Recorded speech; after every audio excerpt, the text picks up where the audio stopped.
Welcome to New Realities. I'm Alan Steinfeld, and I have another very interesting guest who's dealing with the psychology, how to free ourselves from our own patterns, I would say. Dr. Friedmann Schwab is a medical doctor, but he's gotten into psychology, understanding the subconscious mind. He's written a new book called The Empowerment Solution. Welcome to the program, Dr. Friedmann.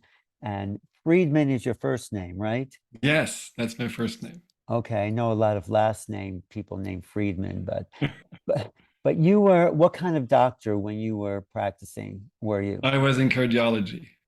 And no, you went from cardiology to dealing with the subconscious and the emotions. How did you make that switch? Or what was the discovery you made that allowed you to switch into that field? I think my own panic attacks. So, while I was in medicine, I woke up one day and really felt like, okay, can I do this for another 25 years? Is that really what I wanted to do? And that gave me literally a panic attack, just that thought, and realized I have to reconsider. Mm, And I think what I didn't like about medicine was just that it was too mechanical, too much about, seeing people as diagnoses, as their problems, as their illnesses. And I wasn't really courageous enough to switch right away. So I did a little detour and went into molecular biology and mm. studied, all the miracles and magic of genes and cells. And I really felt so cheated by medicine because medicine always talked about how there's something wrong with us. Something is not really good. We need the doctors to fix it. And in basic science, it was just the opposite. We are full of potential and full of magic, and we just don't even understand it. Our mind cannot wrap itself around it. And so that's when I really became curious about who or what inside of us holds it all together. What is Mm. that overall writing intelligence, that cellular wisdom that makes trillions of cells somehow know what they're supposed to do, somehow replace each other when they are not any longer functioning? And that's when I got interested in the subconscious mind as the key to that. Well, just before we get into the whole thing you kind of came upon, you think there's any hope for medical schools to get that perspective that you got? Because that would change medicine, it would change our approach, it would change healing. So what do you think that possibility is? I think there is hope. It's just taking a long time. I mean, I remember my boss in cardiology was absolutely opposed to the fact that stress has anything to do with physical problems, let alone the heart. I mean, he said that's bull. And, now it's very much a given that stress is the number one reason for illness in at Mhm, least mhm. Western countries. So the mind body connection has also entered the mind of the allopathic doctors, but really believing in self healing powers and the subconscious is a key that will take another 10, 20, 30 years. Wow. Who knows? But The problem is also there is no time. Doctors don't have time to even talk to patients anymore. It's 6 minutes intervals. How can you help someone in 6 minutes? why is that? Why do they only have a short time to help people whose lives they might be saving? I mean, that's I mean, it's the insurances. It's, um, basically you have to have a certain flow through and you cannot wait around and, let people actually express themselves. You have to quick come to diagnosis, write a prescription, send them somewhere else, and that's it. I mean, I'm not blaming doctors. It's just the whole system that's a little challenging, but I just couldn't be a part of that anymore. just one more thing about stress. If someone's feeling stress, they're actually feeling a physiological chemical in their body, which makes them have the feeling. So it's obvious that it's connected to the body and health. I mean, how could it not be? I mean, right? Absolutely. I mean, the whole release of, these stress hormones and the discovery that we have receptors for these hormones all over the body, not just in our brain. I mean, we were so brain focused for a long time that we didn't really understand that the whole body is thinking with us and the whole Mm. body is feeling with us. So yes, absolutely. So let's get into, like, if the whole body's feeling with it, and of course we're only conscious of a small part. I think part of your thesis is that there's another part, the subconscious mind, or maybe it's beyond the subconscious mind. Maybe it's a kind of spiritual connection, which is really the basic foundation of life, of human existence. So how did you discover the subconscious, and how did you discover how to work with that? No, I didn't discover the subconscious. Obviously, that's something that has been long before I me mean, already discovered. But I got interested in it. I got curious in it. You know how you sometimes just hear something and it just hits you and you know, Eureka, this is it. And this is really just how it happened. I mean, I talked to a friend of mine who actually happened to marry me and with my wife. And he said, you know, why don't you look into the subconscious? I mean, I don't know why he said this, but in that moment there was like, whoa. And I just followed that whoa.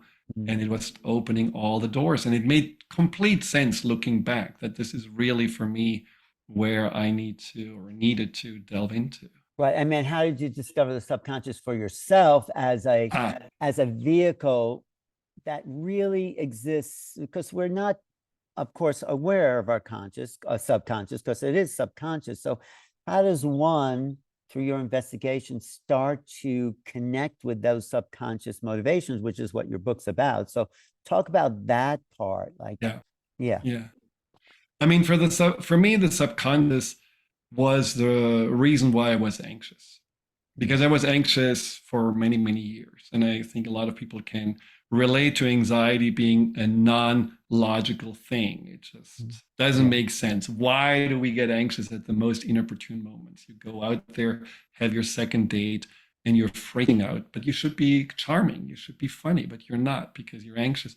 And that happened for me in many variations and it didn't make sense, but I was curious about what is the reason, why did I get anxious, and so I discovered through the discovery of the subconscious that ultimately we are all having our own owner's manual. It's a Mm, subconscious way we go through life that starts early on before we even are consciously really aware. And this owner's manual has been running my life until I was able to change it through working with the subconscious mind, whether it's hypnosis or other methods that really helped to rewrite that. mm. That is what we all can be aware of. They talk about psych PK. Do you know about that? That kind of Yes, yes. technique. But you talk about how really our subconscious habits are really here to protect us, to keep us safe. And so we just get used to a certain way of thinking and behaving that we think is going to keep us safe. So, and it becomes, it starts maybe consciously or aware, and then it gets into habitual ways of being. And this, some of the work Joe Dispenza talks about, of course, and lots of people. So, what's your approach to freeing us from the subconscious patterns? Well, in the first book I wrote, was focusing on anxiety. It's the fear anxiety solution, it's called. And basically, there I focused on what is the subconscious root cause. You know, what are the three subconscious anchors of anxiety? And one of them is our past, our history, these events that we cannot let go of. And what's so interesting about the subconscious is that we are often not remembering these events until we are ready. You know, how Mm, many people have had spontaneous rememberings of abuse when they mhm, had an acupuncture treatment or a massage? And right. how often is there something after an accident that we are just completely forgetting until something triggers it to come out? So the subconscious keeps everything somehow under wraps until we are ready. And the subconscious also keeps track on everything. So we have to realize that whatever happened in the past is not gone, Mm, that there is an emotional charge to it. And there is always something also for us to look back into and learn. So that's number one. The number two is that we are fragmented. Mm. Many of us have these inner fragmentations. There is a part, the part theory of parts of us that just operate in different levels and different ways, and finding an inner communication. And a good example is someone who feels anxious and wants to rather get, invisible. And then at the same time, there is another part that says, hey, you should have what you want. You should be successful. You should put yourself out there. And that inner tug of war can absolutely drive us crazy because we go one step forward and then we get pulled back. And there is a whole process that I describe on how to find peace with yourself and how to actually tap into the gifts of both parts and support them each other. And the third one is then the beliefs, how powerful beliefs are, the Mm. beliefs we grew up in. We don't realize that when we don't feel good enough, we can tell ourselves intellectually, no, I'm great, I'm wonderful, but there's only one person that may frown at you or one remark that may hurt you. And that belief of not good enough takes over and becomes your identity. And so creating that foundational change where you're upgrading your subconscious from that self-protection to ultimately finding a new way of wholeness, that is step number one.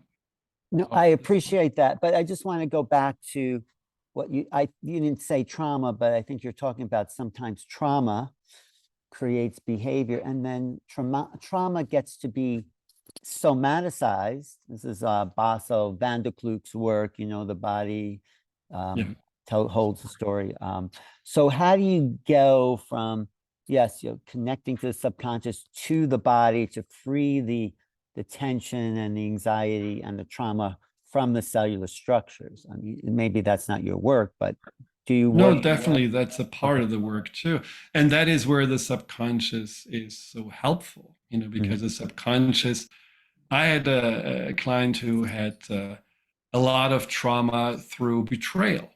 And lo and behold, she also was creating breast cancer. Mhm. And that was a connection. I don't know if you heard about the work of Dr. Hammer, but that is Mhm.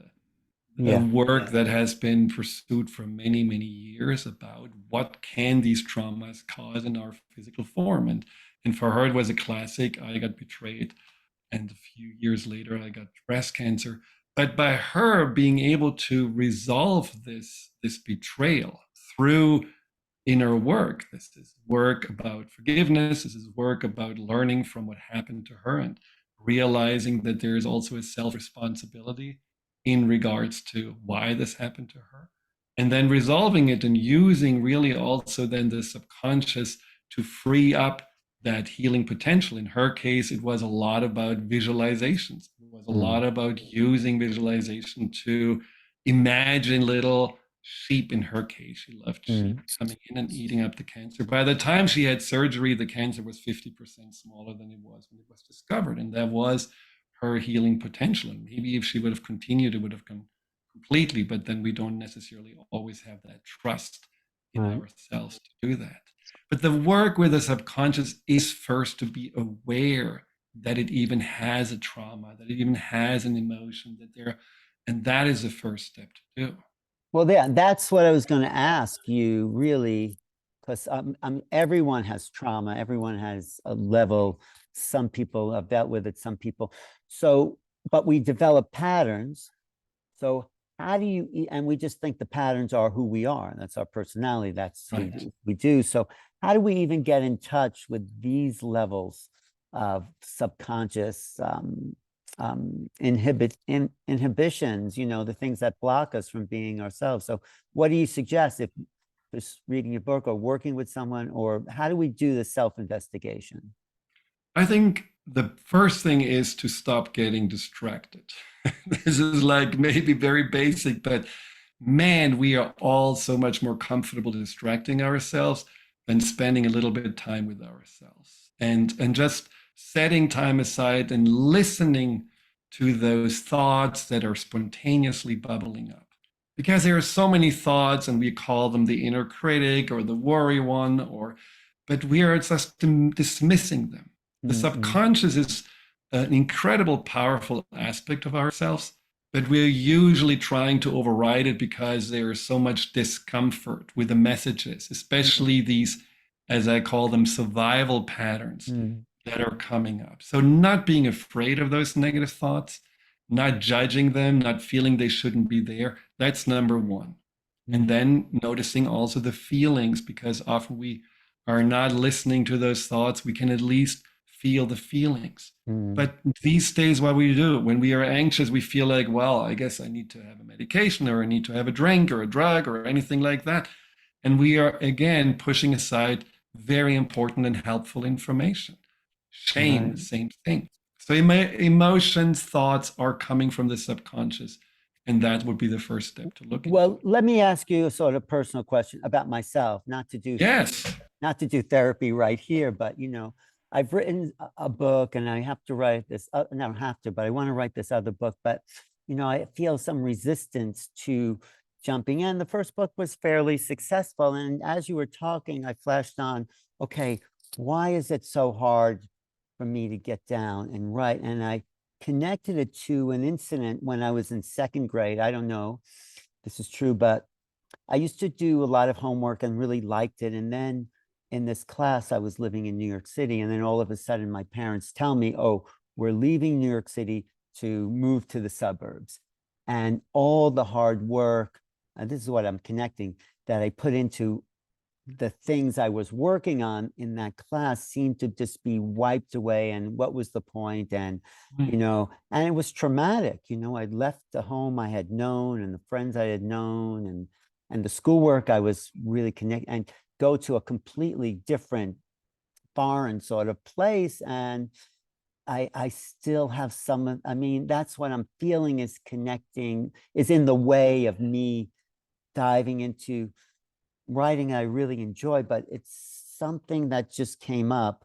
So how would I, if this is what my case is, get back? I can't undo the past. So how would I free myself or connect back to the excitement I had before I move and connect it to projects I want to do? Does that make sense? Yes, and you know what's really powerful about this example is that you know that it's still relevant because you Yeah. still feel something about it. Yes. Because if you wouldn't Yes. feel anything about it, chances are it's resolved. And why is Yes. it not resolved? That is where the subconscious says, I am still confused about this. I Yeah. still don't really know how to think about it, what it means. There are still Mm. some open questions. So for you, it would be very simple in Mm. meditation to go back and visit the situation, have a little conversation with this younger self, Mm-hmm. and simply ask, what are the questions you have? What is it Mm. what you're confused about? What don't you understand about this? Or why do you feel still Mm. that it was a waste of time?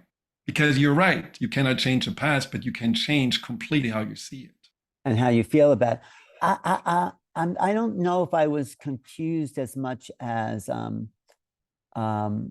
frustrated, and it sort of was an existential crisis there at 8 years old, where it's like, oh, what's the point of it if it's just going to all be taken away? So I'm trying to get back to where the excitement was before this other level had come. Thank you for the one-on-one therapy here, but I'm trying to get back to that point where I can um, I get that thing out of the way that had But come the decision that between. you made at that point was that you thought, Yeah. what's the point? Do Yeah. you agree with that decision? Do you still, looking back, feel like, well, if it isn't really coming to fruition, there is no point? It has to always come to some end point. Do you agree now, knowing better and knowing more? Well, I do feel I got there was a block, something blocked me from completing what I was excited about then, and I'm trying to go beyond that block. Yeah, I still do agree that what's the point? I still have that feeling. I'm trying to get beyond that. So how do I? And I feel like it is the subconscious that is still working to prevent my conscious mind from things that most inspire me. So I haven't, how do you touch into the subconscious mind there? I mean, how would I? You speak the language of the subconscious, and you Uh, already do it. And the right. language is the imagery that comes up, the inner feelings that you have welling up, Mhm. the sensations that you feel. So it's not so much the thoughts, it's much more that visceral engagement. And the subconscious understands this. But see, you are, I'm sure, a believer in it's not about the destination, it's about the Right. journey. Right. So that is exactly the resolution that you need to convey, that anything that you have done at that time and anything you have learned and anything you've taken on is actually a part of the journey and is a gift that you already got. I mean, there's a Mm. lot of things that you have obtained. And I also feel detachment is a big learning in life and Mm. letting go and being willing. I often talk about my experience as a glass blower, and you're Mm. working on something for 2 hours and it's beautiful, and then it crashes right before you Right. put it in the oven. Right. That's the same detachment. And that's such a big learning to be willing to also say, yes, I'm doing it. And maybe tomorrow I'm going to be run over by a bus and it's still worth it. I can still engage myself fully in the moment because every moment counts, not just the end product. Mm. But then how do I get out of the procrastination? That's a big key, right? For Yes, anxiety. one of the patterns. Yeah. So how do I free myself from the part that, doesn't want the glass to break because, I worked all this. So what's the point of doing it? There's still some of that programming and, Yeah, and, I can talk myself. Yeah, of course, it's all about the moment in the journey, but then I still feel that inner resistance. So just, yeah, yeah. yeah, just, Well, and I think, with procrastination, it's really also important to realize what the aftermath of procrastination is. Whenever you say, I'm going to do this today, I'm going to focus, I'm going to work on it, and then you don't, there is mm, something of a disconnect with yourself that happens, and there is something of an undermining of the belief in yourself that happens. And mm, most people procrastinate because they're uncomfortable. There's a discomfort with a task, the fear of failure, an inner mm, resistance. They don't want to deal with it. But what they do ultimately is they're losing trust in themselves. It's like, if you had mm, a handyman mm, calling you up because your water doesn't work mm, and, mm, yeah, I'm going to come tomorrow, doesn't come. Oh, tomorrow doesn't come. Well, at some point you're going to fire this person. Well, you cannot fire yourself. So mm, you're just stuck with yourself. And procrastination is one of the worst things we can do mm. for our own beliefs in Mm. our capabilities. So that's in itself a good motivation to Right, stay but to your how do word. you go beyond it? I mean, it's how do I reprogram that in my subconscious mind to a positive way of taking action? What's your suggestion? Well, my suggestion is that you see yourself as a fork at the fork in the road. I Uh-huh. always picture myself when I'm about to procrastinate. I know when I'm procrastinate, why I procrastinate. It is discomfort. It is like, oh, if I'm writing, what if I don't really have any idea? What if nothing happens? What if the block? So I just picture myself at the fork of the road and I can see the well-trodden path of procrastination. I know I'm doing all the right things for the wrong reasons. Oh, I can do the lawn, I can do the refrigerator, just not what I'm supposed to do. I know how it feels at the end of the day. I know when I continue to do this, how bad it makes me feel. So I Mm-hmm. can just go in my mind and project myself forward and can feel all those things. And I know, do I want to be this person? Or Mm. I can see myself on the other path and I can see myself saying, yes, I'll do this. It doesn't have to be perfect. It doesn't have to be exactly, the way I hope for, but I show up. I show up for myself because I'm not lying to myself. I believe in myself and I know any energy put in there is eventually paying off and paying Mm. back. And then I see myself in the finished product and I see myself really, doing the things and writing an even more successful book. And that pushes you forward. And it brings also with you the part of you that was forced to not finish. The part of Mm. you in second grade that couldn't have what he wanted, Right. you are bringing him along the ride and saying, see, this is what's going to happen. This is what we're going to look forward to. This is how good it feels along the way. So you're integrating this part in a new experience. It doesn't have to get stuck in the past. You can make it a partner for your book writing in the future and Mhm. see that there are other possibilities. There's not only one outcome, there's also another outcome possible. Mm. Does that change the subconscious belief that is so embedded, after 50 years, just by projecting a new image? How do we really uproot it? So You it doesn't. have to have a belief that Uh, replaces the old one. You cannot uh, just have the old belief and say, I'm going to erase it, and then what? I mean, the mind needs some other, direction. So what would be, in your words, a mm, belief mm, that would replace, it's not worth it if I mm. cannot finish it, or why bother? I mean, what is a new belief that would really hit a chord inside of you? Well, as you're talking, I'm thinking, well, maybe moving out of the city ultimately was a benefit for me because it it created a new environment. It created different opportunities. You know, I don't know. I'm just what belief that maybe. But see, it wasn't the old belief that you're not in charge. I mean, the Yes, decision was taken away from you. yes, yes, You were yes, not in the power yes. place. That's So right. Yes. this time, who is in charge? Who creates his reality? Oh, Who is okay. the one who is deciding how far you go, how long you go? It's Mm, you. right. So the procrastination is a giving away my power to a force, like I'm not in charge. And so by taking back, like, okay, I'm in charge and I can do what I can choose to do instead of letting other forces take my attention. That's an Yes. interesting, yeah. And how often have you already done what you chose to do in your life? Most most of the time. Exactly.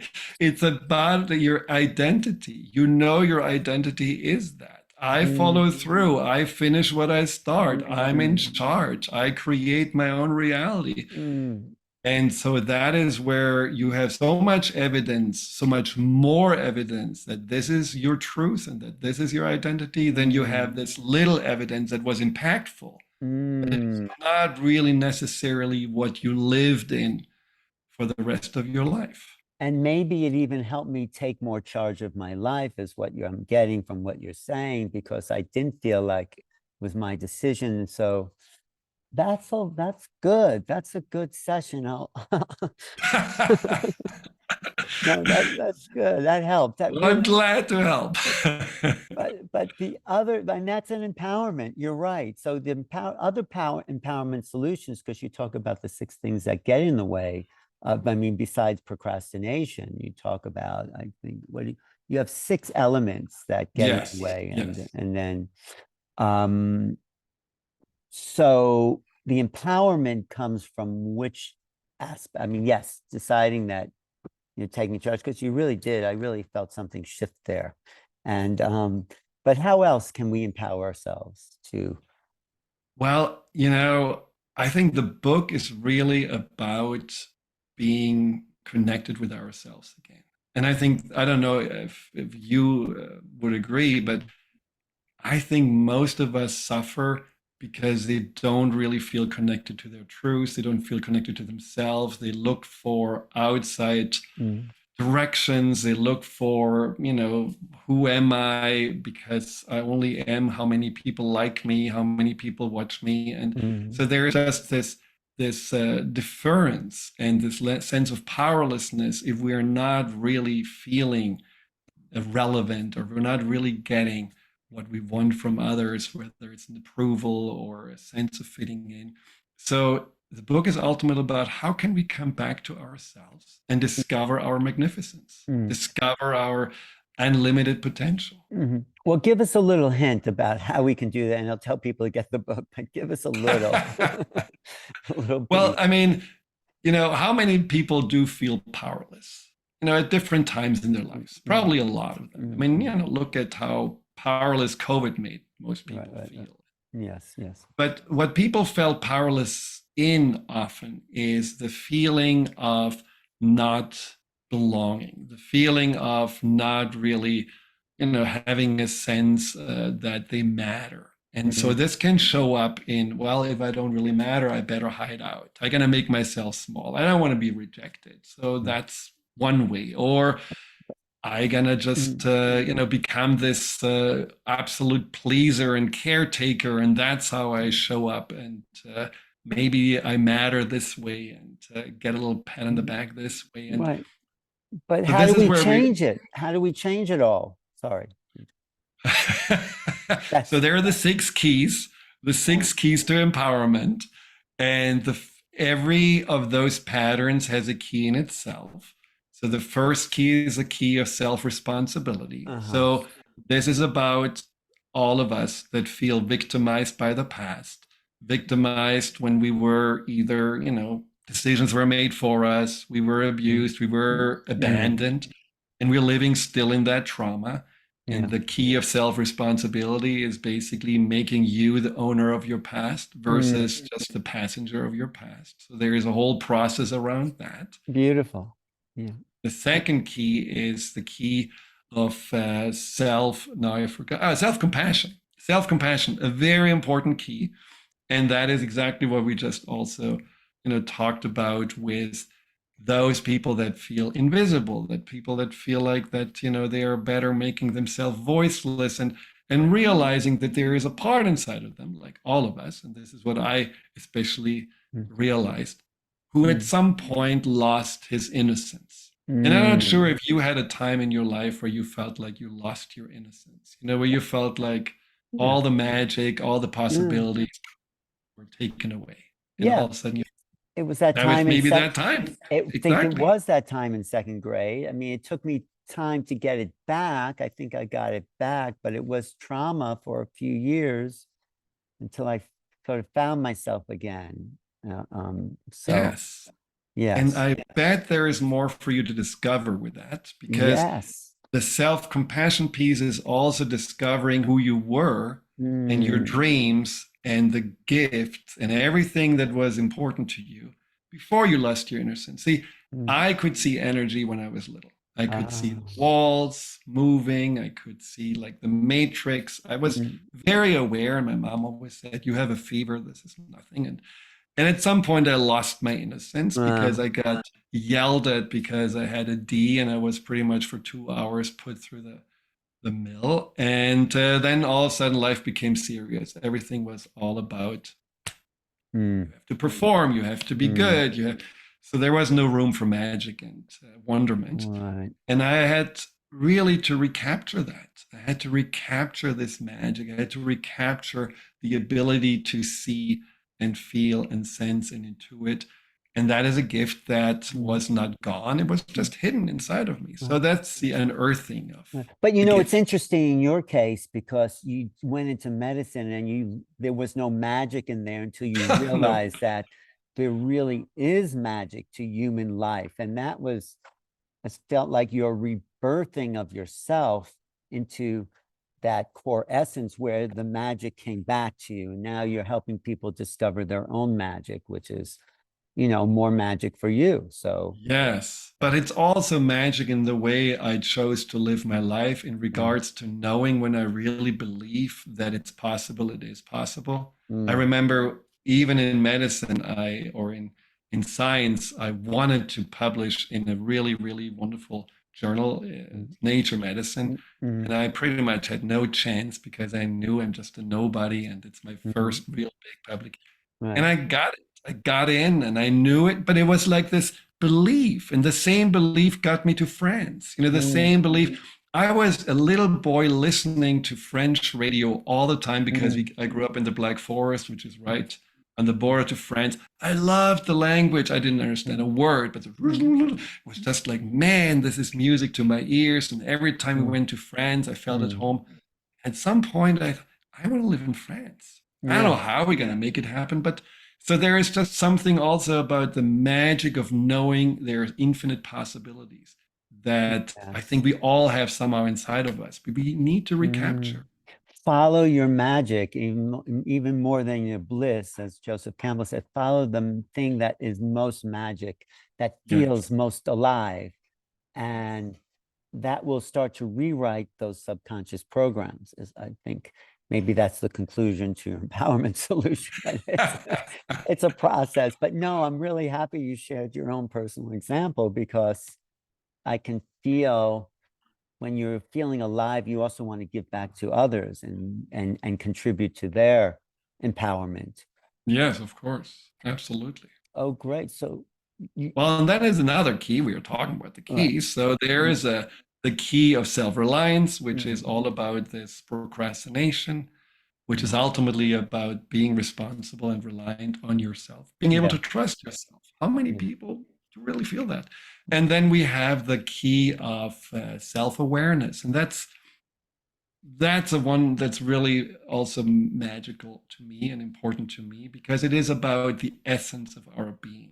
Yeah. And what I mean with the essence of our being is that there is something inside of us, whether you call it the soul or whether you call it just this consciousness that never Mm, goes anywhere and just continues to go on. mm, That is such an important and powerful place to zoom back into. And mm, so there is a process on really finding your connection to that essence. And when I work with clients, sometimes the most cerebral people that, are not necessarily into anything feeling wise, but when we go into this process of reconnecting to the place that goes beyond where you were conceived in the physical body, there's always the same amazing connection that people experience, the mm, connection to something that feels incredibly vast, mm, feels also incredibly personal in themselves, but is free from all those overlays and beliefs and all those patterns. There is that freedom to be your connected true self. And mm. that freedom they take with them forever, because it's a remembering of who we really are and who we forget to be. Wow, beautiful. Thank you, Dr. Friedman. I appreciate your own journey, what you're putting into helping other people, and where you're going to go with this, because I feels like there's another level too. Like once you, and it's about your own journey as well, it feels like. So yeah. Yes, for Yeah. sure. I mean, at the end of the journey of this book, you are becoming the leader of your life, the authentic leader of your life. And what that means is that you're not just blindly following what people tell you should be or you should do or what you should represent. You're finding the gift that you're here to share, what you're Mm, here to be. I mean, I'm sure you feel like on purpose with what you're doing and yeah. your Yes. podcast and your books, and Mm, but that is something that so many people don't feel. And I think we mm, all have a contribution to make. This world needs us not to be more rich